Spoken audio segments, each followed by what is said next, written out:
पटना चले जाएं, आप खान सर से मिलें, तो वो आज के ज़माने में भी एक 6 महीने का कोर्स 200 रुपए में पढ़ाते हैं। सोच सकते हैं आप। अप्रैल 2020 में YouTube पर शुरुआत करने के बाद खान सर के 20 मिलियन फॉलोअर्स हैं। जाहिर सी बात है कि देश की काफ़ी युवा इनसे पढ़ भी रहे हैं और प्रेरित भी हो रहे हैं। And he in turn knows exactly what young India is aspiring towards. तो चलिए जानते हैं उनसे यंग भारत के बारे में। Please welcome on stage Khan sir from Khan GS research centre. आइए प्लीज हमारे साथ स्टेज पर। And to lead this conversation please welcome one of India's most read, watched and loved storytellers, Chetan Bhagat. Welcome Chetan.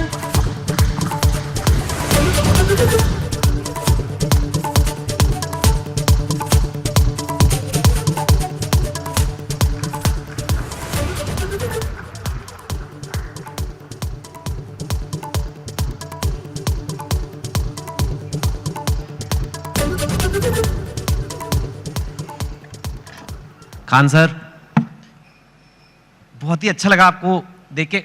I think most people यहाँ पे शायद Khan sir को जानते होंगे, जो नहीं जानते होंगे आज आप एक ऐसी हस्ती से कभी नहीं मिले होंगे, क्योंकि लोग आपको टीचर बोलते हैं, लेकिन आपसे बड़ा एंटरटेनर मैंने कोई नहीं देखा।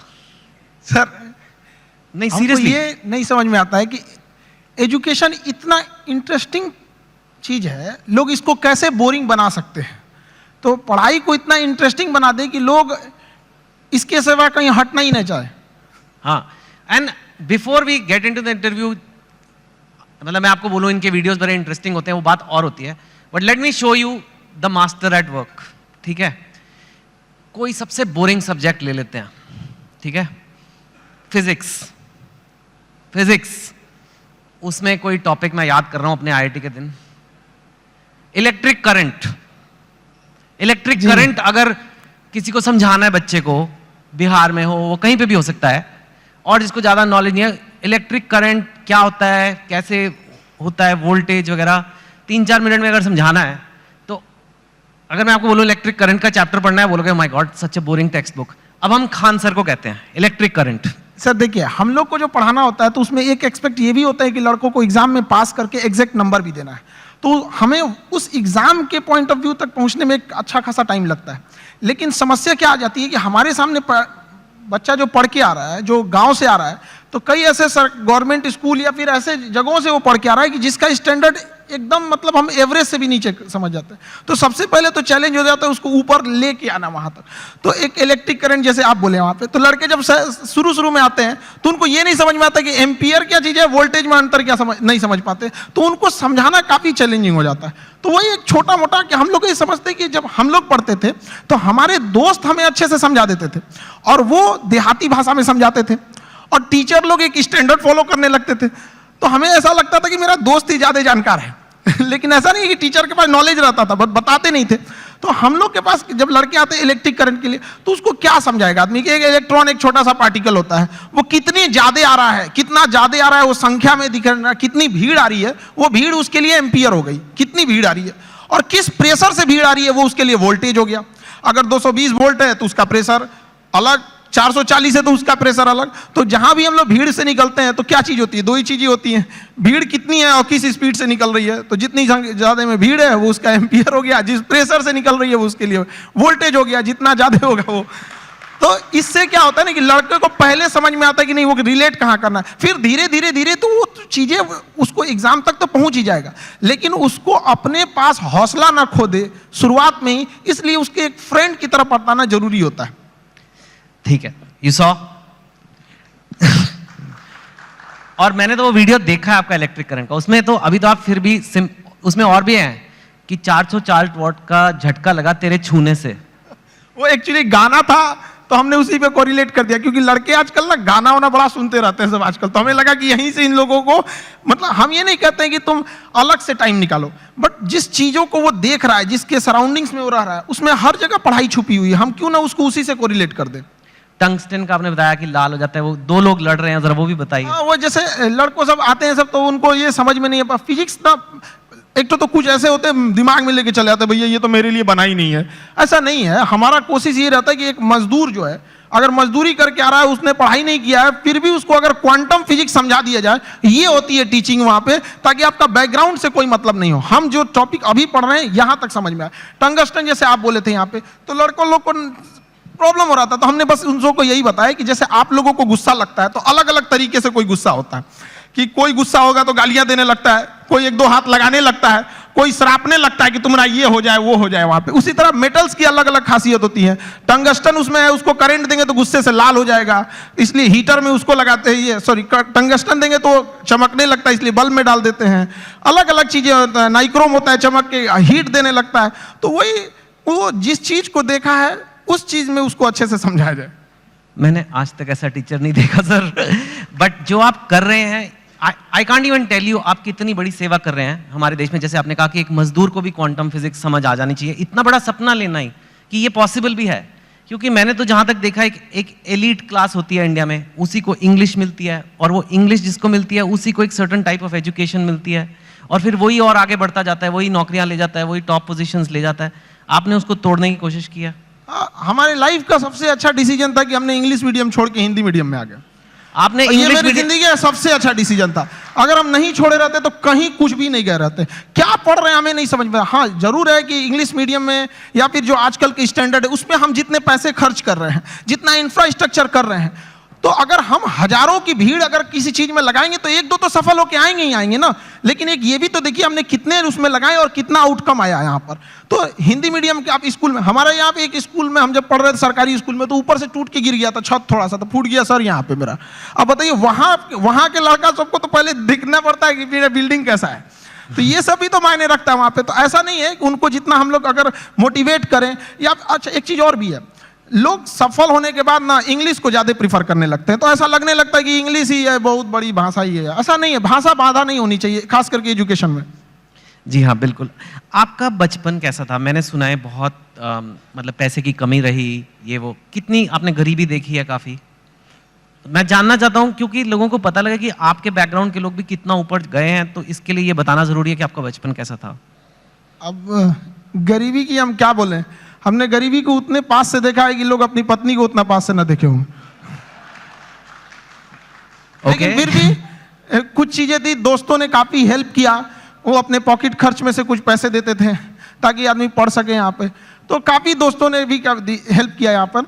और धीरे धीरे कुछ टीचर्स भी आए हैं, वो लोग ने भी, पहले कुछ टीचर थे जो मतलब बहुत कम फी में पढ़ाते थे। तो हमें भी ऐसा लगा था कि जैसे हमारे साथ के बहुत सारे लड़के, उनको अच्छी कोचिंग्स मिल गई 10th और 11th के बाद, तो उन लोग काफ़ी अच्छे अच्छे जगह पढ़ने लगे। हम लोग उनको देखते थे तो ऐसा लगता था कि ये जगह हमारे लिए नहीं है, एक अलग सी फील आती थी कि ये मेरे लिए नहीं है यहाँ पर।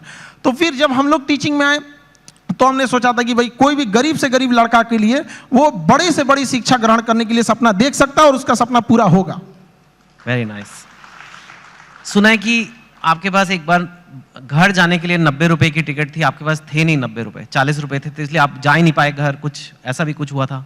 वो दिन मेरे जिंदगी का सबसे मतलब अजीब सा दिन था, क्योंकि हम जब कोचिंग चालू किए तो हम मेरे दादाजी ने हमसे, जब प्रॉब्लम्स इतनी ज़्यादा आने लगी, तो दादाजी ने बताया कि देखो, सपने तो इंसान के बहुत बड़े होते हैं, सपने कभी मतलब ख्वाहिशें ख़त्म भी नहीं होती हैं, लेकिन कुछ ज़रूरतें होती हैं।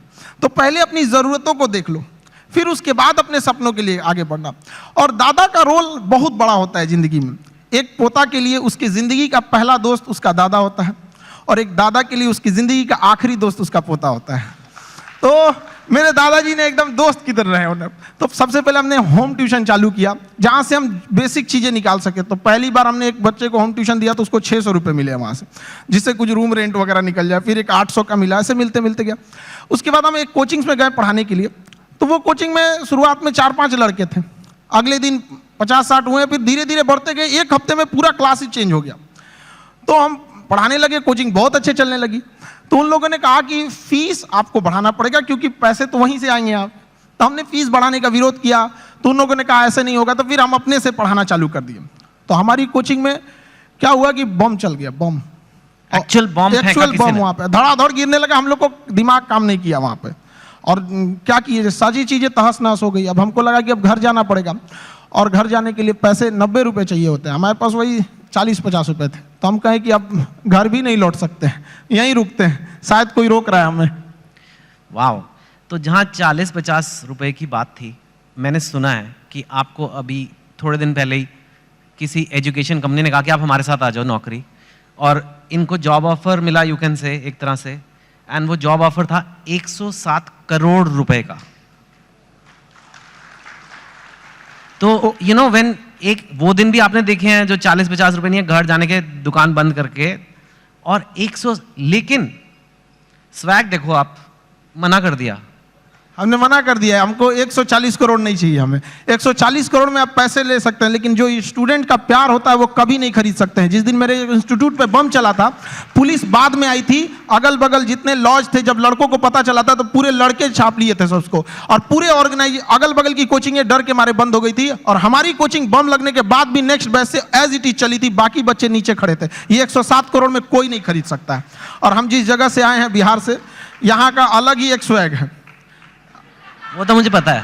हाँ, हम लोग आए, उसका अलग स्वैग है। हमारे यहाँ किसी का दिल टूटता है तो वो मजनू नहीं बल्कि माझी बन के पहाड़ तोड़ देता है। अरे बाप, हमारे यहाँ उगते, हर जगह उगते सूरज की पूजा की जाती है, हमारे यहाँ डूबते सूरज को भी पूजा किया जाता है।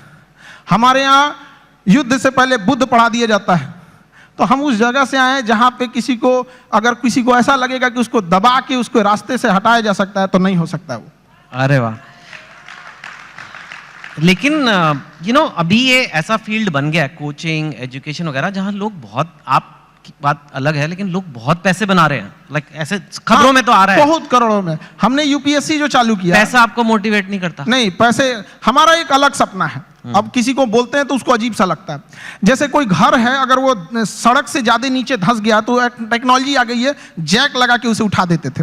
तो हमें ऐसा लगता है ना कि हमारे इंडिया में भी ना एजुकेशन सिस्टम इतना महंगा हो गया है कि जो जिन लोगों के पास पैसे नहीं थे वो अपने आप को दबा हुआ महसूस करते हैं। तो हमने इंडिया के सबसे बेस्ट टीचरों के साथ अपने साथ जोड़े, और उन लोगों को भी धन्यवाद देते हैं जो जुड़े। और जो फीस यूपीएससी स्पेशली कहते हैं, जो सबसे इंडिया में टॉप एलीट जॉब वही है, उसकी जो फीस 2.5 लाख थी, सेम टीचर के साथ सेम पढ़ाई को हमने 7,500 रुपए में दे दिया। 2.5 लाख से 7,500 में। हाँ, इससे क्या होगा कि हर गरीब लड़का भी पढ़ सकता है। होता क्या था सर कि यूपीएससी निकालने के बाद जो डीएम की कुर्सी पे बैठते थे तो उनका मेंटल लेवल बहुत हाई रहता था, लेकिन जो पब्लिक रहती थी उनका मेंटल लेवल बहुत नीचे रहता था। तो अभी इतनी सस्ती फीस होने की वजह से हर कोई पढ़ेगा, और पढ़ने के बाद जब वो मेंटल लेवल बढ़ेगा तो कुर्सी पे बैठने वाले अधिकारी और सामने की पब्लिक, केवल अंतर रहेगा तो कुर्सी का, बाकी मेंटल लेवल समान रहेगा, कोई शोषण नहीं कर सकता है वहां पे। Very nice. मैं आपसे पूछना चाहूंगा, इनफैक्ट यूथ जो है, आज भारत का यूथ है, कोई एवरेज लड़का है, लड़की है, चाहे बिहार में है, चाहे असम में है, तमिलनाडु में, कहीं भी हो सकता है, हो सकती है, वो लाइफ में आगे बढ़ना चाहते हैं, ठीक है, और पढ़ाई एक जरिया है, पर आप उन्हें ओवरऑल क्या मैसेज दोगे? क्या करना चाहिए एक इंडिया के यूथ को जो लाइफ में अपने आप को ऊपर जाना चाहता है, स्पेशली जो हो सकता है हिंदी बोलने वाले बैकग्राउंड से हो, हिंदी मीडियम से हो, ब्लू कॉलर से वाइट कॉलर जाना है, अपनी औकात पार करनी है, जो आपने इतनी ऐसे पार किया कि मतलब 107 करोड़ हो गए नहीं चाहिए, मतलब दैट लेवल तक डेफिनेटली आपके पास लेसन्स हैं बच्चों को देने के लिए, उनको आप क्या बोलोगे? देखिए, आजकल के लड़कों के पास ना डिस्ट्रैक्शन बहुत ज्यादा हो गया है। वो मोबाइल में घुस रहे हैं तो उधर ही घुसते रह जा रहे हैं, पढ़ रहे हैं, ऊपर से एक नोटिफिकेशन आया व्हाट्सएप, उस पर कोई लिंक खुला, उधर ही के उधर ही रह जा रहे हैं। तो पहली बात कि लड़कों को अपने आप में एकदम श्योर रहना चाहिए कि अगर हमें डिस्ट्रैक्शन से बचना है मोबाइल, तो उसका डिसाइड करो कि भाई हमें अगर 2 घंटे चलाना है तो चलाओ, लेकिन एक फिक्स फ्रेम होना चाहिए कि 2 से 4 चलाएंगे, उसके बाद किसी का कॉल आएगा नहीं उठाएंगे, चाहे कोई भी हो, तो उस टाइम फ्रेम के बाद उनको नहीं होना चाहिए। दूसरा, आजकल और भी कई प्रॉब्लम, लड़कों के अंदर में आइडियाज बहुत है, मुझे ये करना है, सपने बहुत, एम्बिशन, एग्जीक्यूशन नहीं। अरे भैया करो ना, जब करना है तो चालू करो उसको। यहाँ पे तो टाइम टेबल बनाएगा, जिस दिन टेंशन में आएगा ना, टाइम टेबल बनाया, आज हमको पढ़ना है, और रे को साफ करेगा, किताब वगैरह उसमें अच्छे से रखेगा, 2 दिन फॉलो करेगा, उसके 15 दिन बाद कहेगा तरीका, फिर बनाते हैं टाइम टेबल, गड़बड़ हो गया था, अब थोड़ा सा अच्छा वाला बनाना है। तो ऐसा नहीं करना चाहिए। सारे लड़कों को अपना स्ट्रेंथ भी देखना चाहिए। अगर सब लड़के एक जैसे नहीं होते हैं, जिस चीज के लायक हैं उसमें तैयारी करना चाहिए। शुरुआत में कहीं पे भी पहले अपना एक गोल सेट कर लेना चाहिए कि हमारी यहां से जरूरतें पूरी हो जाएंगी, अब इसके बाद हमें अपनी ख्वाहिशें पूरी करनी है शुरुआत से। अब जैसे गरीब के घर का लड़का उसकी रिस्पॉन्सिबिलिटी के चक्कर में अपने स्किल को मार देता है। एक गांव का लड़का है, इतना बेहतरीन डिजाइन बनाया, आर्ट बनाया, पेंटिंग, लेकिन वो क्या कर सकता है गांव का लड़का? उसके यहाँ घर वाले कहेंगे कौन सी पेंटिंग बना रहा है? तो वो ऐसा नहीं है कि स्किल्ड हर जगह। तो लड़कों को भी पहले एक जगह सेटल हो जाना चाहिए यहाँ पे, उसके बाद पूरी उम्र बची है अपने स्किल को निखारने के लिए। जी हाँ, वेरी नाइस, वेरी नाइस। आपके जो वीडियोस है मैंने देखा है, आप खुद काफी आपको पढ़ना पड़ेगा। आपके जो वीडियोस, जैसे फिजिक्स तो मैंने एक एग्जांपल दिया, आपने फॉरेन अफेयर्स पे वीडियो बनाए हैं, इजराइल पैलेस्टाइन पे, रशिया यूक्रेन पे, इंडिया पाकिस्तान, उस पे तो कंट्रोवर्सी भी होती है, और कॉन्स्टिट्यूशन ऑफ इंडिया पे, कोई टॉपिक ले लो, और इतना आप पढ़ाई खुद करते हो। और जहां तक मैंने सुना है, अब आप तो one of India top teacher हो, लेकिन आप खुद क्लास में कोई अव्वल स्टूडेंट, मतलब 37th आउट ऑफ 40th आए थे आप। हम 40 लड़कों के क्लास में 37 आए थे। मेरे टीचर परेशान रहते थे कि मेरे स्कूल पे ये धब्बा बन जाएगा। हम उनसे कहें कि सर क्यों परेशान है, चांद फेमस है अपने धब्बा के लिए, लेकिन वो मानते नहीं थे। ऐसा नहीं कि केवल यहाँ शुरू में, बाद में भी ऐसे ही रहे, मतलब धीरे धीरे ऐसे। हमने पोस्ट ग्रेजुएशन में जिस लड़के को हमसे एग्जाम में पूछ लेता भाई थोड़ा सा हेल्प कर दो, तो जानते ही हैं थोड़ा चली जाता है, हमने उसको हेल्प किया, उसका आया 70% से ज्यादा, मेरा 48 आया, हम मार्कशीट फाड़ के फेंक दिए, नहीं चाहिए हमको। क्या करेंगे, वैसे भी हम उसका रख लो भैया वहां पे। नहीं तो अब आप काफी पढ़ते हो, बिकॉज एक चीज को सिखाने के लिए खुद को समझना है, बहुत ही अच्छे से समझना है एक कॉन्सेप्ट को, ताकि उसे मैं एकदम सिंपल वे में और बेटर समझा सकूं। तो आप खुद काफी पढ़ते हो, खुद काफी स्टडी करते हो? काफी, इसके लिए बहुत मेहनत करना पड़ता है। और कई बार हमें लगा कि हम किसी टीम को लगा देंगे, वो टीम हमसे परेशान होकर भाग जाती है कि भैया इनके साथ झेलना बड़ा मुश्किल है, ये क्या क्या चीजों की रिक्वायरमेंट है। तो उसके लिए थोड़ा बैकग्राउंड में मेहनत ज्यादा करना रहता है। वाह। और पर आप टीचर वैसे शुरू से बनना नहीं चाहते थे, पहले आपका फौज का बड़ा शौक है? आज भी मेरा शौक फौज का है, मतलब आज भी हमारी ख्वाहिश वही है, आज भी मौका मिले तो वहीं चले जाए। लेकिन मेरा ना हाथ काफी टेढ़ा है यहाँ पे, तो इतना टेढ़ा है, उन लोगों को लगा मतलब। आप गए थे? हाँ, एनडीए का एग्जाम दिए, यूपीएससी लेती है, हम सारे लोगों को बताए देखिए यूपीएससी एग्जाम लेती है, और इसका फीस भी 150 रुपये का फॉर्म आया उस समय एनडीए का, हम लोग के समय। लोगों को लगा कि तो हमको, सब लोगों को लगा कि अभी फौजी बन जाएगा, लेफ्टिनेंट। हम गए वहां से, बाद में पता चला ये गड़बड़ है, तो रिजेक्ट हो गए। हालांकि ऐसा नहीं है कि उन लोग सेलेक्ट कर लेते तो अच्छा ही करते हैं वहां पे। कभी कभी हमने फौज पे, हथियारों पे, मिसाइल पे ऐसी वीडियोस बना देते हैं कि लोग हमको उधर से फोन आने लगता है, यार इतना थोड़ी बताना है, आप इतना भी मत बता दो वहां पे। और फिर उसके बाद आपने ये शुरू किया। मुझे एक बात बताइए, अब हम जनरल बातें करते हैं, हाँ एक दो। आप बिहार से हैं, और बिहार को शायद आपसे अच्छा बहुत ही कम लोग समझते होंगे।